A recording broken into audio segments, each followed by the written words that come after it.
सर्वांना सस्नेह जय जिजाऊ जय हरी. मी ज्योतिताई राजे जाधव, राहणार शिंदखेड राजा.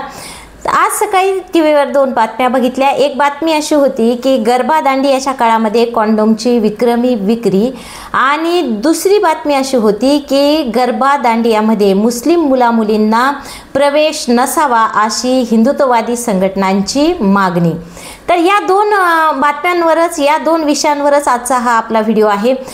तुम्ही प्रचंड लाईक करताय, शेअर करताय, कमेंटसुद्धा खूप सुंदर आहेत आपल्या. खूप मोठ्या प्रमाणात आपले व्हिडिओ व्हायरल होत आहेत, त्याबद्दल तुम्हा सर्वांचे धन्यवाद. तर आजचा हा जो व्हिडिओ आहे तो याच संदर्भातला आहे. बंधू भगिनींनो, नवरात्री हा जो आहे तो आपल्या महाराष्ट्रीयन संस्कृतीचा अविभाज्य भाग आहे आणि नवरात्रीला फार मोठं महत्त्व आहे. तसं पाहिलं तर नवरात्री हा डायरेक्ट कृषी संस्कृतीशी जोडला गेलेला सण आहे. कारण आपण जर बघितलं तर पूर्वीच्या काळामध्ये शेती हा एकमेव व्यवसाय होता आणि त्या व्यवसायावर सर्व लोक अवलंबून होते. आणि मग असं असताना काय केलं जायचं की 9 दिवस त्या ठिकाणी एक घट मांडणं आणि धान पेरणं. मग ते धान कसं येतं यावरून पुढच्या वर्षी धनधान्य कसं येणार आहे यावरून अंदाज लावला जायचा. म्हणजे धान जर खूप सुंदर उगवलं असेल तर पुढच्या वर्षी खूप चांगली भरभराट होणार आहे. त्यानंतर 9 दिवस स्त्री शक्ती म्हणून, मातृशक्ती म्हणून देवीचा जागर करणं, देवीची पूजा अर्चा करणं, उपवास करणं हे खरं महाराष्ट्रातील नवरात्रीचं आणि आपल्या नवरात्रीचं स्वरूप होतं आणि आहे आजही. पण हे कुठेतरी आता भरकटत चाललेलं आहे. आपण पाहतो मग 9 दिवस उपवास करायचा, त्यानंतर आपण जोगवा हा एक भाग आहे आपल्या नवरात्रीचा. मग घरोघर जाऊन जोगवा मागायचा. त्यानंतर तो जो जोगवा आहे तो म्हणजे देवीच्या ज्या मंदिराबाहेर मातंग समाजाच्या महिला असतात तर त्यांची पूजा करणं, त्यांना कुंकू लावून त्यांची परडी भरणं, त्यांच्या जोगव्या म्हणजे जो जमा झालेला जोगवा आहे तो त्या ठिकाणी अर्पण करणं.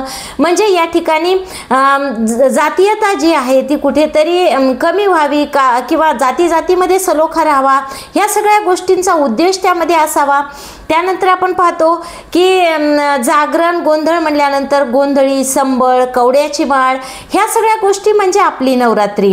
त्यानंतर आपण पाहतो की शेवटच्या दिवशी मग काय व्हायचं की सीमेलगत जर एखादं गाव असेल आणि त्यांचा आणि आपला वाद असेल तर त्या दिवशी सीमोल्लंघन ज्याला आपण म्हणतो, तर दसऱ्याच्या दिवशी शस्त्रपूजन केलं जायचं आणि मग या गावातील लोक त्या सीमेपर्यंत यायचे आणि त्या गावातील लोक सुद्धा या सीमेपर्यंत यायचे आणि दोघं एकमेकांना सोनं किंवा काही मौल्यवान वस्तू गिफ्ट करायचे आणि गळा भेट घ्यायचे. हा सीमोल्लंघनाचा इतिहास आहे की सगळे मग त्या ठिकाणी बाबा इथून पुढे आपण आपलं वैर संपवू किंवा काहीतरी सलोखा ठेवू किंवा त्याला काय म्हणू आपण काहीतरी करार करू की जेणे इथून पुढे आपले वाद होणार नाहीत, भांडण होणार नाही. हे त्यामागचं म्हणजे इतिहास आहे. त्यानंतर कालांतराने आपण पाहतो की सोनं नाणं परवडणं गेलं, द्यायलाच परवडत नव्हतं. मग त्या ठिकाणी झाडाचं रोप दिलं जायचं किंवा मग आपट्याची पानं द्यायला सुरुवात झाली. तर हे सगळी म्हणजे आपली नवरात्री आहे. पण आता विषय असा आहे की हे जे गरबा दांडिया आहेत हे आपल्या संस्कृतीवर झालेलं अतिक्रमण आहे आणि हे फक्त केवळ आणि केवळ व्यावसायिकतेतून आलेलं आहे. पण आपली तरुण पिढी मात्र हे समजून घ्यायलाच तयार नाही आहे. मी जी बातमी पाहिली ती अतिशय धक्कादायक आहे. कारण त्यांनी असं अनुमान काढलेला आहे की या 9 दिवसामध्ये जेवढी कॉन्डोमची विक्री होते ती विक्रमी आहे, एवढी कधीच महाराष्ट्रामध्ये होत नाही. मग तुम्ही सांगा, हे जे गरबा दांडिया आहेत यांचे जे आयोजन होतात एकतर ते अतिक्रमण आहेच, पण त्यानंतर समजा 12 वाजेपर्यंत त्याची वेळ असेल पण 12च्या नंतर आपले मुलं मुली काय करतात हे पालकांनी जाणून घेतलं पाहिजे, समजून घेतलं पाहिजे, आपल्या मुलांना ते सांगितलं पाहिजे. कारण आपली तरुण पिढी आज भरकटत चाललेली आहे. याचे अनेक उदाहरण आहेत. आपण पाहतो की हे जे गरबा दांडिया आहे याला मुलं का बळी पडत आहेत की काहीतरी वेगळं वाटतंय आणि ते फॅशन झालेलं आहे. आपण पाहतो केवळ आणि केवळ व्यावसायिकता. जर आपण बघितलं तिथे सहभागी व्हायचं तर त्याचा तो कॉस्ट्यूम विकत घ्यावा लागतो, तो गुजराती असतो किंवा राजस्थानी असतो. त्यानंतर त्या ठिकाणी त्याचा क्लास लावावा लागतो, 10 ते 12 दिवस अगोदर त्याचं ट्रेनिंग घ्यावं लागतं, तेही पैसे देऊन करावं लागतं. त्यानंतर तुम्हाला जर दांडियामध्ये सहभागी व्हायचं असेल तर तिथे सुद्धा पास काढावा लागतो. तुम्हाला विशेष म्हणजे सगळ्यात महत्त्वाचं एक पार्टनर न्यावा लागतो. मग जर असं असेल तर तुम्ही सांगा का आपल्या मुलांनी हे सगळं करावं. पण आपण हे का करतोय हे त्यांना सुद्धा माहीत नाही, कारण त्यांना कुणी म्हणजे समजून सांगायलाही तयार नाही किंवा ते समजून घ्यायलाही तयार नाहीत. तर हे सगळं जे आहे ते व्यावसायिकतेतून आलेलं आहे, पण त्याचा परिणाम इतका भयावह आहे. तुम्ही सांगा 12च्या नंतर आपापली मुलं नंतर काय करतात. हे मोठमोठ्या शहरातला आहे. हा जो विषय आहे तो मोठ्या शहरांमधला आहे, कारण आज खेड्यापाड्यातून मोठमोठ्या शहरांमध्ये मुलं शिकायला म्हणून बाहेर पडलेली असतात. आई वडील घरी असतात. आई वडिलांना काहीच माहीत नसतं की मुलगा तिथं काय करतोय, मुलगी तिथं काय करते, आणि त्या ठिकाणी मग हे सगळं चालतं. आणि ह्या सगळ्या गोष्टींचाच परिपाक असा आहे की दिवाळीनंतर तुम्ही पहा गर्भपाताचं प्रमाण सुद्धा सगळ्यात जास्त असतं आणि कॉन्डोमची विक्री नवरात्रीच्या 9 दिवसामध्ये प्रचंड मोठी असते. मग ही आपलीच मुलं आहेत ना, ज्यांना जाणीवच नाही आहे की आपण कशाला बळी पडतोय. आपल्या नवरात्रीचा हा भाग नाहीच आहे. कारण आज आपण पाहतो की संपूर्ण महाराष्ट्रामध्ये इतकी भयावह परिस्थिती आहे, सगळीकडे पूर परिस्थिती आहे, लोकांच्या हातचं पीक गेलेलं आहे. अक्षरशः म्हणजे रडतायत शेतकरी, त्यांच्या शेतात काहीच शिल्लक राहिलं नाही. अशा परिस्थितीत सुद्धा मोठमोठ्या शहरांमध्ये हे आयोजन होत आहेत आजही, आणि हे लोक त्या गाण्याच्या तालावर डान्स करतात, नाचतात. बरं, टिपऱ्या खेळणं वगैरे दांडिया म्हणल्यानंतर ते सगळंच बंद झालं. त्याच्यात पण आता की त्याच्यात सरळ सरळ पिक्चरची गाणी लावली जातात आणि मग ते सारखं फक्त झुलत असतात त्या स्टेप्सवर, आणि त्या अगोदरच केलेल्या स्टेप्स असतात शिकलेल्या, आणि त्याच्यावर फक्त ते धुंद होऊन नाचत असतात. तर खरोखरच ही तरुण पिढी जेव्हा आपण पाहतो तेव्हा अतिशय भयावह ही परिस्थिती आहे. आपण बघितलं, जसं मी तुम्हाला सांगितलं की इतकी महाराष्ट्रामध्ये बिकट परिस्थिती असताना अशा कोणत्या पद्धतीने तुम्ही हा दांडिया आणि गरबा साजरा करताय.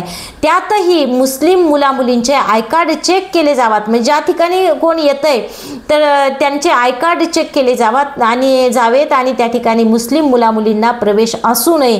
तर खरोखरच जाऊ पण नाही. मी तर म्हणते मुस्लिमच काय, हिंदू मुलामुलींनी सुद्धा अशा ठिकाणी जाऊ नये ज्या ठिकाणी अशी वेळ असेल किंवा त्याचा देवाच्या धर्माच्या नावावर तुम्ही जर असा उभा धिंगाणा तिथं धांगडधिंगा घालत असाल तर खरंच तिथं जाऊ नका. कारण मी तुम्हाला जे सांगितलंय ते आपल्या नवरात्रीचं खरं स्वरूप आहे. कधीच देवीच्या मंदिरात ज्यांनी डोकं टेकवलं नसेल असे लेकरं तिथं 9 दिवस नाचतायत. आजच कशी देवी यांना म्हणजे इतकी आपली वाटू लागलेली आहे देवीच्या भक्तीमध्ये.